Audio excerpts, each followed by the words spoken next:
Bonjour et bienvenue. Tout de suite les titres de cette édition. Sokhna Diarra Bousso sera célébrée demain à Porokhane. Toutes les attentions convergent actuellement vers la cité religieuse. Les femmes membres de tous les daïras Mame Diarra Bousso se mobilisent pour la bonne réussite de cet événement religieux. En France, Toulouse est la capitale de toutes les attentions depuis 3 jours. Après la tuerie qui a fait 4 morts, le suspect a été localisé dans son appartement. Les victimes ont été inhumées ce matin à Jérusalem.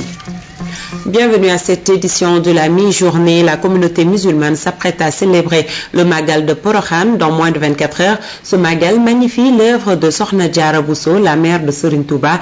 Les femmes des daïra Mame Diarra Bousso s'investissent et s'illustrent de fort belle manière dans la préparation de ce Magal de Porokhane. Les femmes de Touba sont en première ligne. Elles comptent acheminer des vivres et des produits divers à Porokhane sous la houlette de l'une des petites filles de Serigne Touba, nous dit Abibou Mbaye.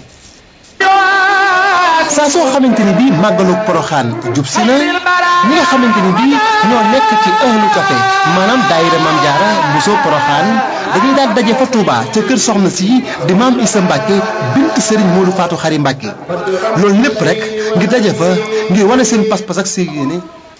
Une erreur s'est produite dans l'agencement des éléments, nous vous le disons, donc nous nous excusons. Abibou Mbaye va nous proposer cet élément en français. Ce sont les petites filles de Serigne Touba qui s'illustrent à travers les daïra Mame Diarra Bousso pour préparer ce grand Magal de Porokhane. Le Magal de Porokhane est prévu donc pour demain. Si l'élément est en place, je vous le propose.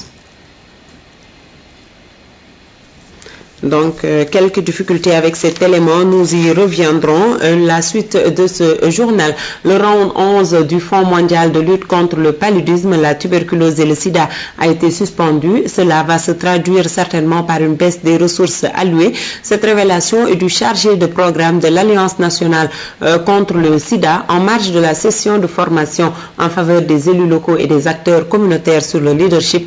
L'objectif recherché à travers cette activité, c'est la transformation des attitudes face à la maladie. Oumar Diaw. Cette première session de formation à un leadership transformationnel organisée par l'Alliance nationale contre le sida a regroupé un large éventail d'acteurs de la lutte, dont des leaders communautaires et des élus locaux. Cet atelier que nous organisons aujourd'hui est un atelier qui entre dans le cadre du processus de renforcement des capacités des organisations de la société civile impliquées dans la lutte contre le sida. Il s'agit de renforcer les leaders communautaires pour leur meilleure implication dans la lutte contre le sida. Le leadership transformationnel vise le développement de savoir-être pour des changements significatifs. Si leadership suppose parler, écouter, agir, être et savoir diriger, transformation signifie se départir d'une manière automatique de se comporter. Nous voulons faire retourner le cours de l'épidémie du VIH et pour cela on a besoin de certains outils, qu'on dirait des distinctions qui vont permettre d'aller au fond des choses, pour changer, de regarder autrement ce que nous sommes en train de faire et de faire mieux par rapport à ça. Les outils utilisés reposent sur l'intelligence émotionnelle et les conversations de leadership. Quant à la pédagogie, elle a été axée autour de travaux de groupe et du partage d'expériences. Cette session du round 9 du Fonds mondial arrive dans un contexte de suspension du round 11. Si le fonds commence maintenant à ne plus pouvoir mobiliser les ressources nécessaires, les ressources financières nécessaires pour appuyer les pays, à long terme, nous allons commencer effectivement à avoir des difficultés à répondre à l'ensemble des besoins des personnes vivant avec le VIH et les besoins des communautés face au VIH. Des mécanismes alternatifs doivent être trouvés pour consolider les résultats encourageants du Sénégal. Continuer à soutenir la lutte contre le sida pour que les résultats que nous avons obtenus jusqu'à présent puissent quand même faire en sorte que ce fléau-là puisse considérablement être réduit.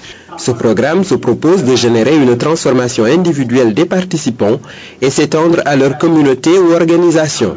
2 autres sessions sont prévues en mai et en juin. Habib Diaw, un agent, un toit, tel est le programme ficelé par la RTS, la BHS, le SOCABEC en collaboration avec l'amicale des cadres de la RTS. 2 conventions ont été signées en ce sens afin de concrétiser ce projet qui va permettre à chaque agent de la RTS de bénéficier d'un toit. Les différentes parties signataires de cet accord se sont engagées à la mise en œuvre du projet dans les meilleurs délais et c'est un compte rendu de Mama Moussagna. Le rêve de tout père de famille est d'avoir un toit avant l'âge de la retraite.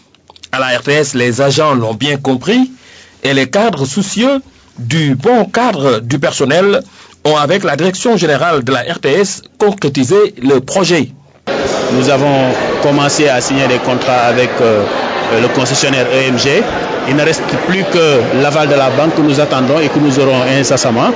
Et aujourd'hui, nous avons concrétisé également donc, notre convention avec Socabek, qui est un promoteur immobilier de référence au niveau du Sénégal, et également la BHS, qui donc, est un bailleur de fonds pour l'habitat. Du matériel pour l'entreprise, c'est une bonne chose. Des véhicules pour le personnel, une autre encore importante. Des maisons, c'est le vœu le plus cher d'un agent de la fonction publique, dira le directeur général de la RTS. Pour Babacar Diagne, avec ses conventions, la RTS vient de faire un grand bond en avant. C'est important d'équiper dans l'audiovisuel une boîte comme la nôtre, d'acheter des faisceaux, d'acheter des carabès, etc. Mais c'est tout aussi important de mettre les agents dans de très bonnes conditions. Et le faire, c'est d'abord procurer un toit à ces agents. Donc aujourd'hui, avec le DG de Socabek, avec le DG de la BHS, nous avons posé, n'est-ce pas, un jalon extrêmement important qui permettra à nos agents d'avoir un toit dans d'excellentes conditions. Vraiment, je voudrais m'en réjouir, remercier Mamoun Sam, remercier mon frère Ami Bokar, mais surtout féliciter l'amicale des Cannes de la RTS. Pour concrétiser le projet, la Banque de l'Habitat du Sénégal s'est engagée à faciliter la démarche. Ces conventions nous permettent, nous banques, de savoir qu'on a signé avec un directeur général qui se soucie d'accompagner son personnel pour l'accès au logement. Ça prouve que la RTS est à côté de ses agents et vient négocier des conditions préférentielles pour ses agents. Et c'est des moments importants pour la banque parce que ça nous permet de nous retrouver avec la véritable vocation de la banque qui est d'accompagner les Sénégalais à l'accès à son premier logement au titre de la résidence principale. Les conditions sont très accessibles puisque ce qui est plus difficile pour quelqu'un qui travaille en salarié, c'est d'avoir accès à un logement, ne serait-ce qu'à un terrain. Et aujourd'hui, les conditions que la Convention fixe sont de telle sorte que chacun peut au moins avoir un terrain. Les parcelles acquises, la banque disponible, les conventions signées, il ne reste plus qu'à démarrer le chantier. Et la Socabek est là. Le plus important programme jamais lancé par un promoteur privé est dédié spécialement aux fonctionnaires. Ce projet déclaré d'utilité publique par Monsieur le Président de la République permettra à un grand nombre de fonctionnaires d'accéder à un toit à un prix dit social. Aussi, nous ne saurions terminer notre propos sans adresser un vibrant hommage aux deux directeurs généraux qui sont avec nous aujourd'hui, à savoir Monsieur le Directeur Général de la RTS, mais également notre partenaire privilégié qu'est le Directeur Général de la Banque de l'Habitat du Sénégal. Avec l'acquisition de ces maisons, les agents de la RTS pourront exercer davantage leur métier sans aucune pression sociale. Un projet qui vient à son heure après celui consacré aux véhicules personnels. Merci Maman Moussagnan de cette bonne nouvelle. On note de moins en moins de conflits entre les agents des parcs nationaux et les populations. Pour y arriver, le Sénégal a su trouver le moyen de conserver sa biodiversité en créant une sorte de zone tampon. Il s'agit des réserves naturelles communautaires qui sont régies par des normes suivant ce dossier d'Aramdao réalisé à Toubacouta et à Tambacounda dans ce sens. Aux abords de parcs nationaux comme celui du delta du Saloum, des espaces ont été attribués aux populations. On les appelle réserves naturelles communautaires. À Toubacouta, on en dénombre 5 d'une superficie totale de 2000 hectares. Beaucoup sont formés de savanes et de mangroves. Elles permettent de diminuer la pression qu'exercent les populations sur les écosystèmes. Le parc national delta Saloum, c'est le cœur de la réserve de biosphère. Et c'est là où se trouve l'essentiel vraiment des richesses biologiques qu'il faut encore sauvegarder. Donc il fallait donc nécessairement créer une sorte de zone tampon. La création de RNC répond à certaines normes. Les populations doivent d'abord manifester le désir d'en avoir. Sur délibération des communautés rurales, des espaces sont ensuite affectés. Un plan d'aménagement et de gestion est alors rédigé par les autorités de la localité. Celle-ci bénéficie de l'appui du programme de gestion intégrée des écosystèmes du Sénégal. Le PJS a même réussi le transfert de la gestion aux populations elles-mêmes. C'était une expérience et c'est une expérience qui a réussi parce que si je prends l'exemple de la réserve naturelle de communauté de Nemaba, depuis que les populations ont pris en charge sa gestion, la réserve ne brûle plus. Alors que chaque année ça brûlait. On a constaté, chaque année les populations se mobilisent pour ouvrir des pare-feux. Reboisement et vive ouverture de pare-feu, les actions menées au sein des RNC sont multiples. À Tambacounda, le PJS encourage la plantation de bambou, entre autres activités. Et ce bambou-là commence à être rare au niveau du milieu. C'est-à-dire que aussi bien dans les terroirs qu'au niveau de la RNC. Et c'est ce qui nous a amené à aider les populations sur les sollicitations, donc à mettre en place des parcelles de bambou. Dans certains villages de Tambacounda, comme Djenoudjala par exemple, le bambou est la matière première des habitations. Ici, on apprécie sa promotion. Le bambou est à la fois utile pour Djenoudjala et pour le reste du Sénégal. Les gens viennent de partout pour en chercher, même du Fouta. On en fabrique des lits, des haies pour le maraîchage entre autres. La surveillance de ces RNC qui procurent tant aux populations est confiée à des écogardes. Ceux-ci travaillent de manière bénévole. En contrepartie, le PJS les appuie à travers des activités génératrices de revenus. C'est ça, aviculture et apiculture. Bon, avec le crédit mutuel, ils nous ont donné d'abord chaque écogarde de 100 000 francs. Et on rembourse ça. Ils nous ont donné des vélos pour mieux faciliter le travail. Sur le plan matériel aussi et investissement, c'est eux qui nous ont appuyés à vraiment concevoir ce campement écotouristique qui est en gestation d'ailleurs, parce que notre quorum, c'est d'atteindre 21 cases plus un restaurant typiquement africain. Pour la conservation et la préservation de la biodiversité, l'astuce est donc trouvée. À Toubacouta, on dénombre déjà le retour de 35 espèces qui avaient disparu. La régénération se fait également le plus naturellement possible dans les RNC. L'État du Sénégal est aidé en cela par le PNUD et le FEM. Merci Aramdaou. Nous revenons sur cet élément de Habibou Mbaye. Les préparatifs pour le Magal de Porokhane se déroulent très bien. Les membres des Daïra Mame Diarra Bousso s'activent intensément pour la réussite de cet événement. Les petites filles de Serigne Touba sont aux avant-postes pour cela. Mobilisation des grands jours pour rendre hommage à Sokhna Mariama Bousso, la mère de Cheikh Ahmadou Bamba. À la veille de ce grand événement religieux, elles sont nombreuses, les femmes musulmanes en général et mourides en particulier, à procéder à des dons pieux, de leurs valeurs vestimentaires les plus chères, jusqu'à leurs bijoux pour magnifier la Sainte Diaratoula, la voisine de Dieu. L'initiative émane d'une de ses petites filles, en l'occurrence Sokhna Mame Issa Mbacké, Bint Serigne Modou Fatou Khary Mbacké, de Serigne Massamba Mbacké. Une manifestation qui s'est tenue dans la ville sainte de Touba et regroupe 70 associations de femmes communément appelées Daïra Ahlou Café, Porokhane. Il s'agit pour ces femmes de tourner le dos à toutes les mondanités et de se consacrer au service exclusif de Mame Diarra Bousso. Ainsi, des vivres de toute nature, riz, huile, tomates, mil, sont collectés volontairement pour que le séjour à Porokhane se fasse sans problème. Dans son adresse, Sokhna Mame Issa Mbacké n'a pas manqué d'exhorter les femmes de tous bords qu'elles puissent être, de prendre en référence Mame Diarra Bousso pour inscrire leurs actions de tous les jours dans le droit chemin, pour pouvoir impétrer l'agrément de Dieu, le seul bénéfice qui vaille, ici-bas et dans l'au-delà. Avec vous, la rédaction va vous accompagner durant ce Magal de Porokhane avec d'autres sujets.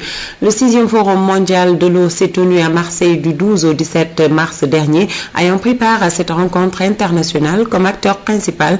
Le haut-commissaire de l'OMVS, Mohamed Ould Merzouk, est revenu sur les enjeux et les perspectives de la participation de cette institution sous-régionale de gestion intégrée et durable de l'eau. Il est au micro d'Ibrahima Diallo. À ce stade, 69 organismes et agences de bassin l'ont signé et qui représentent 33 pays en une seule journée. Donc je pense qu'il faut aller plus loin. Que dit le pacte?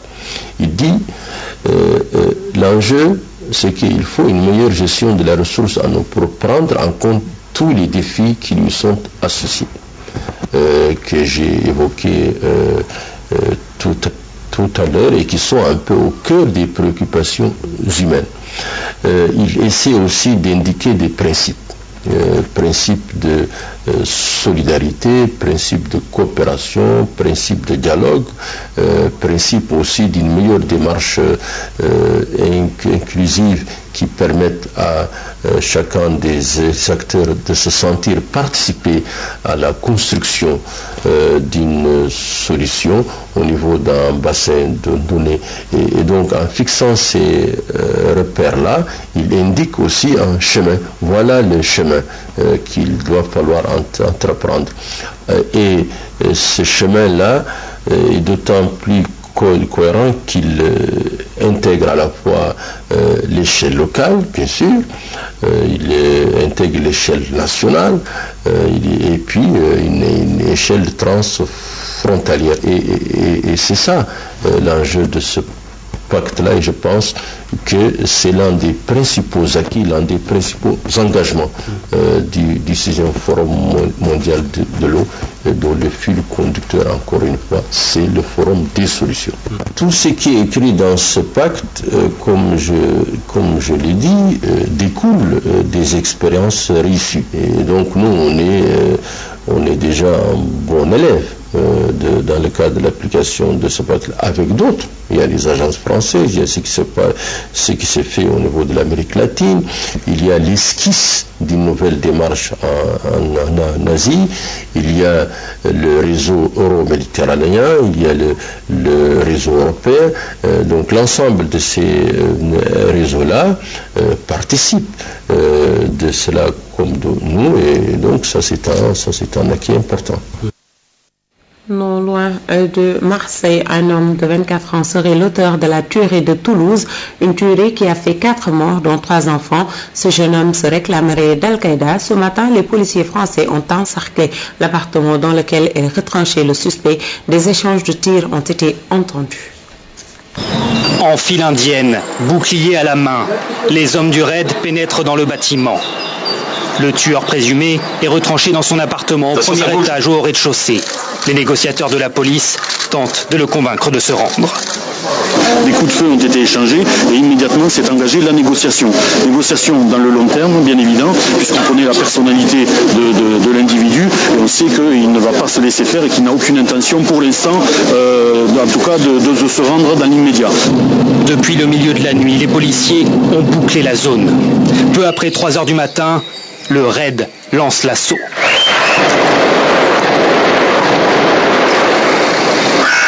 À plusieurs reprises, des échanges de tirs ont lieu. Joints au téléphone, certains voisins sont terrorisés. On ne sait pas ce qui se passe, il y a des bruits de coups de feu, il y a des bruits de monsieur qui lui parle. Il ne veut pas se rendre maintenant, il faut venir nous chercher juste au demi-palier au-dessus. Vers 6 heures du matin, le ministre de l'Intérieur, Claude Guéant, se présente devant la presse pour un premier point. S'il vous plaît.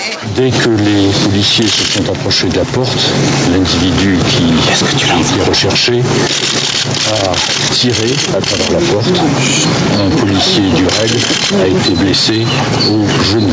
Ses jours ne sont pas en danger. J'ajoute qu'un autre policier du RAID a été légèrement blessé il y a un instant. Les policiers blessés sont alors évacués vers l'hôpital. L'intervention a lieu ici, dans un quartier tranquille à seulement 4 km du lieu de la tuerie d'il y a 2 jours. Au petit matin, les riverains découvrent qu'ils habitaient à proximité de l'ennemi public numéro 1. Qu'est-ce que vous avez entendu là vers... Moi, des rafales. Alors sur le moment, je me suis demandé si c'était quelqu'un qui s'amusait avec des pétards, mais bon, j'ai pensé que non et je me suis enfoncée dans mon lit. Certains se rappellent même avoir croisé le suspect. Ma fille, c'est elle qui a vu le scooter. Elle a dit que c'était un scooter blanc.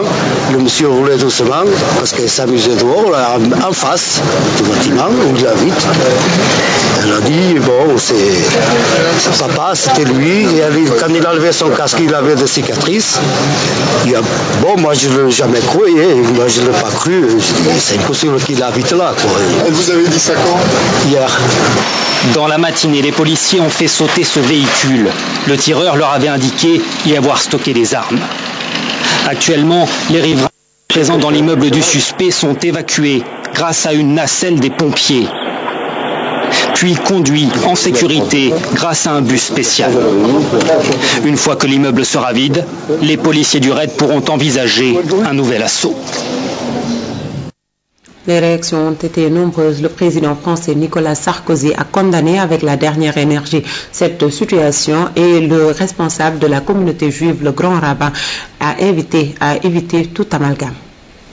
J'ai tenu à les réunir ensemble pour montrer que le terrorisme ne parviendra pas à fracturer notre communauté nationale. Je leur ai dit, et je le dis à la communauté nationale, à la nation tout entière, nous devons être rassemblés. Nous ne devons céder ni à l'amalgame, ni à la vengeance. La proximité de la communauté musulmane représentée à ce rendez-vous ici à l'Élysée, notre amitié et notre souci d'éviter tout amalgame, toute confusion dans le langage, resserre au contraire les liens entre la communauté juive et la communauté musulmane. C'était là les propos du grand rabbin de Paris. Cela se cause depuis une dizaine de jours à Toulouse. Avant ce massacre de lundi, des militaires ont été abattus en pleine rue à Montauban.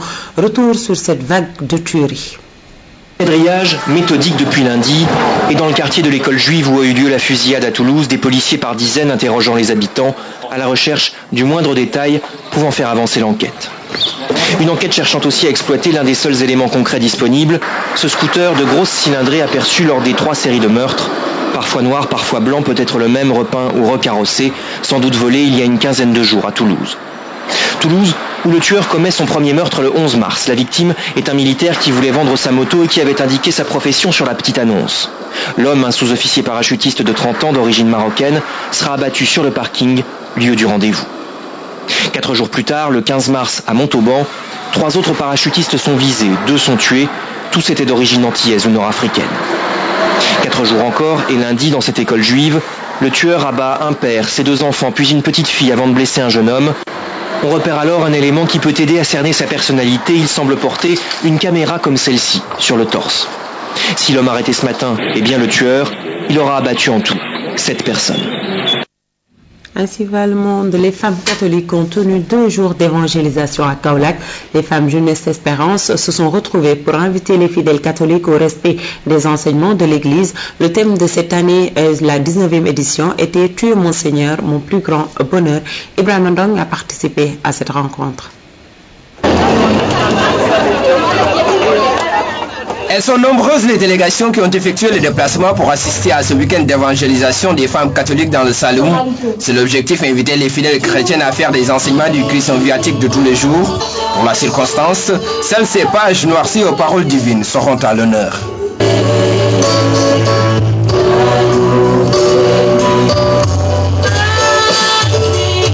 Pour recevoir de Dieu, c'est pas difficile.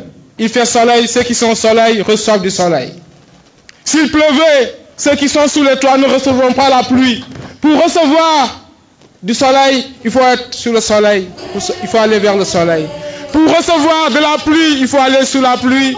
Pour recevoir de Dieu, mon frère, ma soeur, il faut aller à Dieu. La plupart d'entre elles ont parcouru des centaines de kilomètres sous la chaleur, une distance qu'elles ont convaincue grâce à leur amour pour le Christ. quand on a le courage de venir prier, de retourner et de revenir encore, c'est parce qu'il y a quelque chose. Cette chose-là, c'est que je sens mon Seigneur, je sens ma foi dedans, je me vois en tant qu'enfant de Dieu et j'ai toujours envie de m'exprimer devant Dieu. Donc là, c'est le moment de m'exprimer avec mes frères et sœurs, partager cette joie. Nous pouvons manquer de tout, mais nous ne pouvons pas manquer de Dieu. Dieu, il y a beaucoup de bonheurs qui nous sont proposés. Le bonheur peut être matériel, il peut être spirituel. Quelqu'un qui étudie et qui a un succès à un examen, il éprouve une grande joie. Mais la chrétienne qui grandit dans la connaissance de Dieu éprouve une joie infiniment plus grande que toutes ces joies que nous venons de nommer. Autre temps fort de ce week-end d'évangélisation, le oui de la Sainte Marie. Facile à prononcer, mais plein de signification. Beaucoup de gens se posent des questions sur la pertinence de ce oui. Mais je crois que si ce oui n'était pas important, si ce oui n'avait pas de valeur, s'il n'y avait pas le choix de dire un non, le oui n'aurait pas de valeur. À chaque fois, elle redisait oui. À chaque fois qu'elle traversait une situation difficile, quand elle a amené le bébé à Jérusalem au temple pour le présenter au Seigneur, elle a rencontré le Siméon qui lui a dit qu'un glaive de douleur lui transpercerait le cœur. À ce moment, elle a encore dit oui. Jeune Espérance est une organisation de la communauté catholique d'évangélisation. Elle a été créée en 1994 avec comme principale mission œuvrer pour le rapprochement des fidèles de l'Église catholique. C'est cet élément de Ibrahim Ndong qui met fin à ce journal. Merci d'avoir été en notre compagnie. Bon appétit à tous si vous êtes déjà à table. Très bonne suite de programme sur la RTS. Tout de suite, Ramaboy vous retrouve pour la version wolof de ce journal. Au revoir. Elles sont nombreuses les délégations.